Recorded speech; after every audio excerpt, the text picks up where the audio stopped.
Muy buen día, como siempre es un gusto enorme el poder compartir con ustedes y sobre todo ahora a través de este medio. Quiero enviar un saludo afectuoso a todas aquellas mujeres que en este momento se están conectando junto conmigo para poder estudiar o profundizar juntas en el Salmo 27. Este salmo será el objeto de estudio durante 4 semanas y el día de hoy tenemos nuestra primera sesión a la que he titulado Luz en la Oscuridad. Y bueno, este salmo fue escrito nada más y nada menos que por el rey más famoso en el Antiguo Testamento, el mismo del que Dios dijera es un varón conforme a mi corazón, allí en Hechos capítulo 13 versículo 22, y este es el rey David. Y lo sorprendente es que este salmo y otros más escritos por él muestran a un hombre lleno de valor, lleno de confianza, lleno de certidumbre. Sin embargo, sabemos que el rey David tuvo una vida muy complicada, una vida llena de peligros desde su juventud, una vida en la que tuvo que huir porque estaba amenazado de muerte, que sufrió traiciones y que enfrentó grandes ejércitos y numerosas batallas, una vida que estuvo en amenaza constante. Sin embargo, decía yo, él expresa en este salmo una confianza total y absoluta en el Señor. Quisiera que me acompañara abriendo sus Biblias en el Salmo 27 y diéramos lectura a los 3 primeros versículos. Para ello, yo voy a estar utilizando una Biblia que generalmente usamos con los pequeños y que, bueno, cada año trato de leer una traducción o versión diferente y esta se ha vuelto una de mis favoritas, es la traducción Palabra de Dios para Todos. Y bueno, es de mis favoritas porque es muy entendible realmente para todo tipo de público. Entonces, permítame darle lectura. Dice así: El Señor es mi luz y mi salvación. ¿A quién podría yo temerle? El Señor es la fortaleza de mi vida, así que no le temo a nadie. Aunque los perversos me ataquen y traten de destruirme, aunque mis enemigos me ataquen, serán ellos los que tropiecen y caigan. No tendré miedo, aunque todo un ejército me rodee. Confiaré en Dios, aunque me declaren la guerra. Y tal vez usted dirá, ¿qué tiene que ver este salmo conmigo hoy? Pues resulta que sabemos que la sociedad, la humanidad entera, ha estado viviendo unos meses, y qué decir, de algunas partes del mundo, poco más de un año de tiempos difíciles, de tiempos de muerte, de tiempos de desesperación, de tiempos de hambre. Quiero platicarle que el pasado 20 de abril, mientras estaba en un tiempo en las redes sociales, me percaté de algo que llamó mucho mi atención, y este fue un periódico español llamado El País, y entre sus titulares en negritas decía así: un mundo con ansiedad, miedo y estrés. Y entre otras cosas, lo que se escribía era: si se pudiera escuchar las emociones, todos los estetoscopios del planeta escucharían 2: miedo e incertidumbre. En ese mismo periódico, el epidemiólogo e investigador de efectos mentales llamado Sandro Galea dijo entre líneas: habrá una avalancha de trastornos de ánimo en los próximos meses y años en todo el mundo. Eso incluye depresión, ansiedad, estrés, mayor consumo de alcohol y violencia. Todo ello tendrá grandes consecuencias económicas y sociales. Ahora, esto es el tipo de miedo al que hacía referencia primeramente como el miedo que paraliza y que llega a matarnos. Pero como también mencionaba al principio, hay otro tipo de miedo que puede llevar a salvarnos. Y dicen los expertos, este miedo cumple una función positiva cuando la adrenalina transmite una fuerza desde el interior para poder luchar o para poder huir de esa situación en la que estamos en peligro. Sin duda alguna, David tuvo miedo en muchas circunstancias en su vida, porque vimos que toda ella era una amenaza constante. En este momento estoy recordando en aquellas ocasiones cuando el rey Saúl, movido a envidia, trataba de matarlo con una lanza. Y David tuvo que huir, y en ese momento, en un abrir y cerrar de ojos, perdió a quien fuera su esposa, Mical. Imagínese usted perder todo, la esposa, la casa, el contacto con los familiares más cercanos, perder el empleo e incluso la reputación. Y lo que más dolor le causaba a David, y que veremos en la siguiente sesión, pues era el no poder congregarse junto con todo el pueblo que se disponía para alabar y adorar a Dios en el tabernáculo en Jerusalén. Durante estos meses, algunos de nosotros seguramente hemos perdido algún ser querido, ya sea un pariente, una amistad o un conocido. O bien la salud se ha visto fracturada o se ha perdido el empleo, y muchas de nuestras emociones han hecho que nos preguntemos, ¿qué va a ser de mi vida? ¿Qué va a pasar con mis hijos? ¿Volveré a ver a mis padres? ¿Qué es lo que va a suceder? Quisiera preguntarle, ¿teme usted a la enfermedad, a la soledad, a la bancarrota? ¿Teme usted al fin del mundo? Estoy segura que en la gran mayoría contestaron que sí a todas las preguntas, si no es que por allí solo una o dos escaparon. La realidad es que todos como seres humanos tendemos a tener miedo ante circunstancias difíciles a nuestro alrededor, como las que estamos viviendo en la actualidad ante este nuevo virus. Y podemos ver que en estos 3 primeros versículos David tiene un temor, pero es un temor, un miedo que le impulsa a proclamar: el Señor es mi luz y mi salvación. Ahora, quisiera recalcar que solo donde hay oscuridad existe la necesidad de la luz. No podemos tener necesidad de luz a donde hay luz. La única necesidad de luz será a donde existen tinieblas. David tuvo que ver hacia su propio corazón, hacia su propio interior, hacia sus propios pensamientos, hacia las circunstancias que lo rodeaban, y entonces poder saber que él estaba en oscuridad y en tinieblas. Por lo tanto, había un anhelo imperioso por poder descubrir esa luz, la luz que le iba a librar de toda tiniebla y de toda prisión de oscuridad. Por eso podemos afirmar que la salvación llega mientras estamos en tinieblas.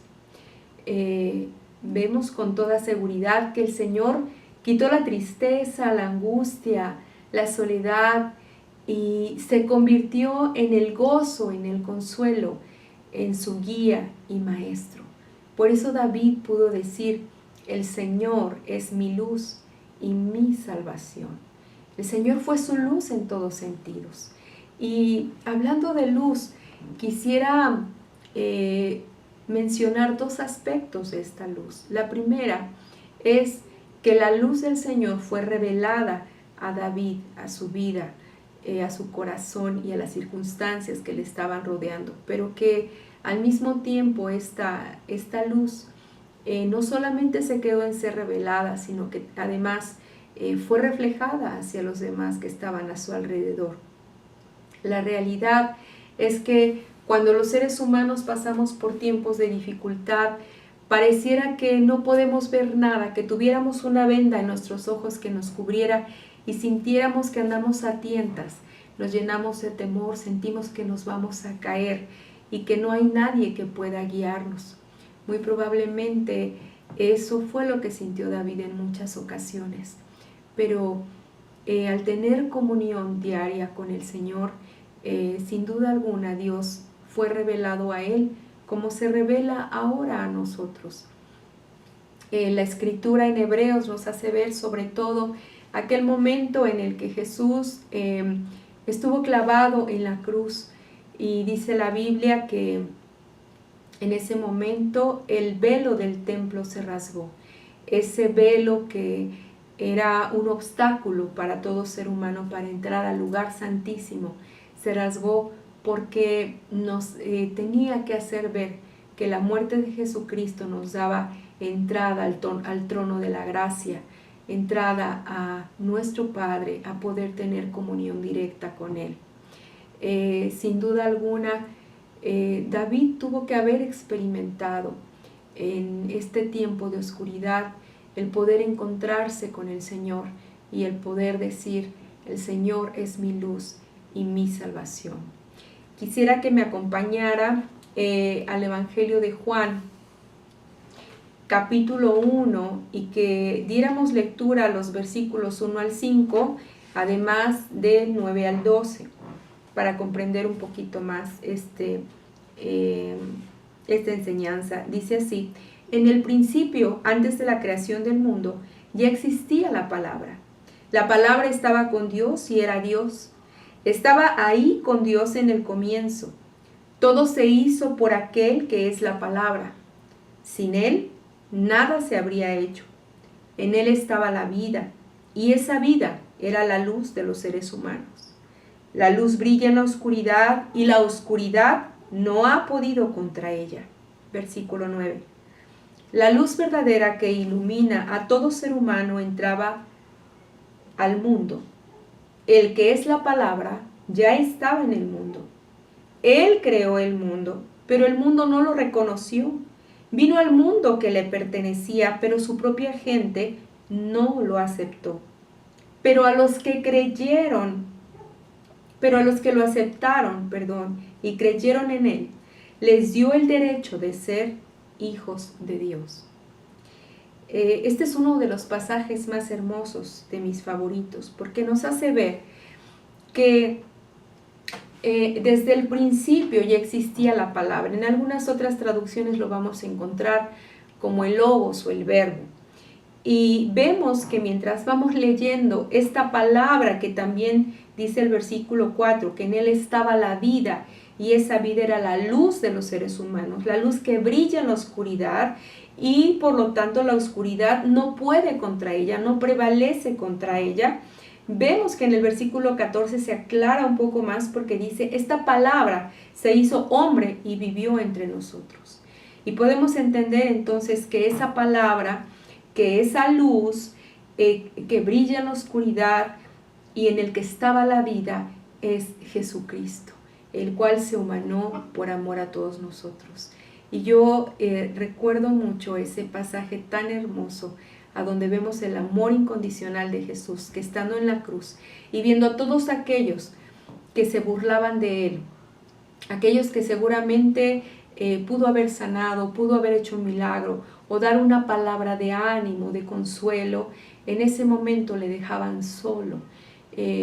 Algunos de ellos, dice la Escritura, que se repartían sus ropas, otros más estaban llenos de envidia y coraje, de celos, y seguramente en ese momento sentían gozo por verlo allí estando crucificado. Sin embargo, el Señor los vio con tanto amor y misericordia que pronunció una de esas 7 palabras, y considero una de las más hermosas, cuando dijo: Padre, perdónalos porque no saben lo que hacen. Qué amor tan grande, qué amor tan incondicional de aquel que fue enviado para ser la luz de los hombres. La luz ha sido revelada, pero además la luz tiene que ser reflejada. El Salmo 119, versículo 105 dice: tu palabra es la lámpara que guía mis pasos, es la luz que alumbra mi camino. al tener comunión diaria con Dios a través de su palabra, de leer su palabra y además a través de poder tener una relación amorosa con Él, un diálogo amoroso con Él diario, es que su luz se refleja al interior de nuestro corazón y que además de alguna manera tiene que ser reflejada a todos los demás, a todos los que nos rodean. Es algo que no se puede ocultar, como el mismo Jesús lo dijo. Cuando hay luz, la luz no se puede ocultar, por más que la quisiéramos poner debajo de algo, esa luz resplandecería y esa luz tiene que estar en alto, esa luz tiene que iluminar a toda la oscuridad, a todos los que nos rodean. Hechos capítulo 13 versículo 47 dice: te he hecho luz de las naciones, haciendo referencia a Jesucristo, pero este es un versículo que también es para todos nosotros, puesto que el Señor Jesús nos dejó algo que se llama la gran comisión. Y continúo con este pasaje, dice: te he hecho luz de las naciones para que hagas llegar mi salvación a los lugares más remotos de la tierra. El Señor nos dijo: vayan por todo el mundo y prediquen el Evangelio a toda criatura, bautizándolos en el nombre del Padre, del Hijo y del Espíritu Santo. Al igual que Él, nosotros hemos sido llamados a ser luz para las naciones, a llevar la salvación a toda criatura hasta lo último de la tierra. Y también en Hechos 4, versículo 12 dice: solo en Jesús hay salvación. No hay otro nombre en este mundo por el cual los seres humanos podamos ser salvos. Es un hecho, queridos hermanos y hermanas que nos ven, que en este tiempo debemos asegurarnos que el Señor sea esa luz que se ha revelado a nuestros corazones, pero al mismo tiempo que sea esa luz que nos quita todo pecado, que nos quita toda oscuridad, que aleja toda falta en nuestros corazones, que termina alejándonos del amor del Padre. Y además esta luz tiene que ser reflejada a todos aquellos que están en nuestro alrededor, aquellos que están en tinieblas y que están en oscuridad. Tenemos que ser partícipes de la salvación de todas estas personas. Y continuando con este Salmo 27, David dice, además de el Señor es mi luz y mi salvación, el Señor es la fortaleza de mi vida, así que no le temo a nadie. Y quisiera preguntarle, ¿cuál es la fortaleza de su vida? Los seres humanos tendemos a poner nuestra confianza plena y total o a sentirnos fortalecidos ante nuestra sabiduría, ante nuestras capacidades, ante nuestros recursos, sean materiales o no. Y por qué no decirlo a nuestros amigos o incluso a nuestra salud o a nuestra juventud. Pero la realidad es que estos tiempos, este virus nos ha enseñado sobre todo a no poner nuestra confianza y nuestra fortaleza en las cosas que son pasajeras. La realidad es que nadie tiene seguro nada, ni la salud, ni la vida, ni los recursos, ni el empleo, ni la familia, ni los amigos. Todas las cosas son pasajeras. Así que tenemos que observar a gente como David. Él encontró una fortaleza aún mayor que nada tenía que ver con las cosas temporales. Y esa fortaleza no dependía de que hubiera un día soleado o un día cómodo. Esa fortaleza la halló en medio del campo de batalla, la halló en el valle de sombra de muerte, como le escribe también en el Salmo 23. Vemos también que en los versículos 2 y 3, el salmista dice: aunque los perversos me ataquen y traten de destruirme, aunque mis enemigos me ataquen, serán ellos los que tropiecen y caigan. No tendré miedo, aunque todo un ejército me rodee. Confiaré en Dios, aunque me declaren la guerra. Y él es muy puntual en lo que dice. Es bastante puntual porque dice: ellos son perversos, ellos me atacan, ellos tratan de destruirme. Y sin embargo, dice también, no tendré miedo. Martín Lutero, ese gran reformador y traductor de la Biblia al alemán, dijo: uno con Dios constituye una mayoría. Y creo que eso es tener fe y es algo de lo que tenemos que estar certeros. Uno con Dios constituye una mayoría. Y Pablo escribió en la famosa carta a los Romanos, capítulo 8, versículo 31, si Dios está a nuestro favor, nadie podrá estar contra nosotros. Así que David, claro que reconoció la gravedad de la situación que estaba viviendo. Él decía: ellos son perversos, ellos me atacan, ellos son mis enemigos. Pero ahora debemos pensar cuáles son nuestros enemigos. Efesios capítulo 6, versículo 12 dice así: nuestra lucha no es contra seres humanos, sino contra poderes de este mundo oscuro y contra fuerzas espirituales malignas. Y yo quisiera hacerle otra pregunta. ¿Qué es lo que piensa usted acerca de las nuevas ideologías que quieren adoctrinarnos, no solamente a nosotros, sino además a nuestros hijos y a nuestros hijos más pequeños, a los que estudian en el kinder, por ejemplo? Y estas doctrinas se basan en que ahora se llama malo a lo bueno y bueno a lo malo, como lo dicen las Escrituras. Y es que a raíz del movimiento feminista de los años 60, se nos ha enseñado a tener un odio y un repudio y una rebeldía contra el hombre. Y esto es totalmente antibíblico. Yo quisiera leer algunas estadísticas que encontré y precisamente con este movimiento femenino, feminista más bien, se incita al aborto como si fuera un derecho de la mujer, cuando al ejercerlo se está matando el derecho de una criatura indefensa de la forma más cruel y despiadada. La ideología de género es el tema central de la educación sexual en todos los niveles educativos de México. Nuestro país es el primer lugar en embarazos de adolescentes, primer lugar a nivel mundial en bullying, 9º lugar con muertes por suicidios de adolescentes. Es el país de América con más mujeres desaparecidas para ser prostituidas. Primer lugar del mundo en tráfico y abuso sexual infantil.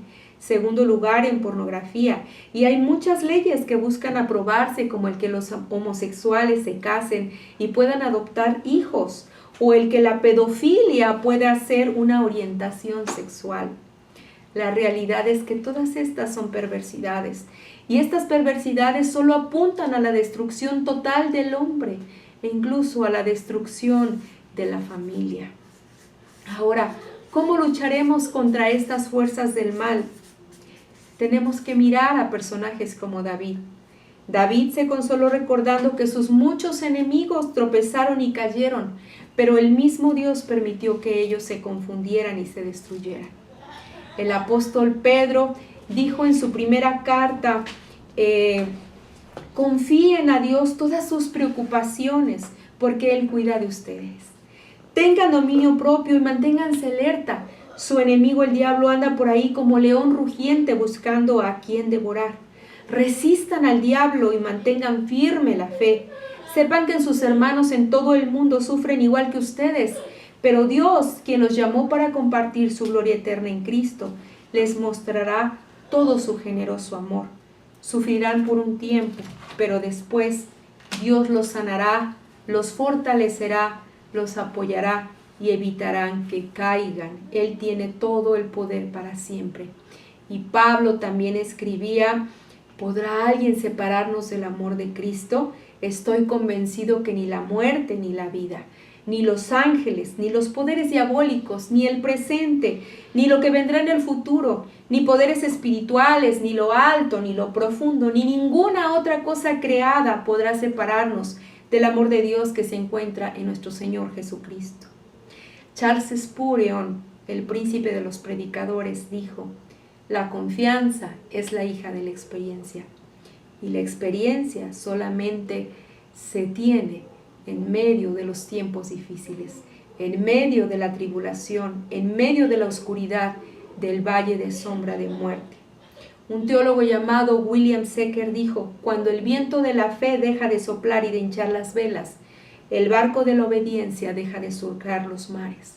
Y los mares, mis queridos, no son más que todas esas multitudes que están en oscuridad, que están en medio del temor, de la desesperación, de la frustración, de la ansiedad, que no saben qué hacer y para dónde ir.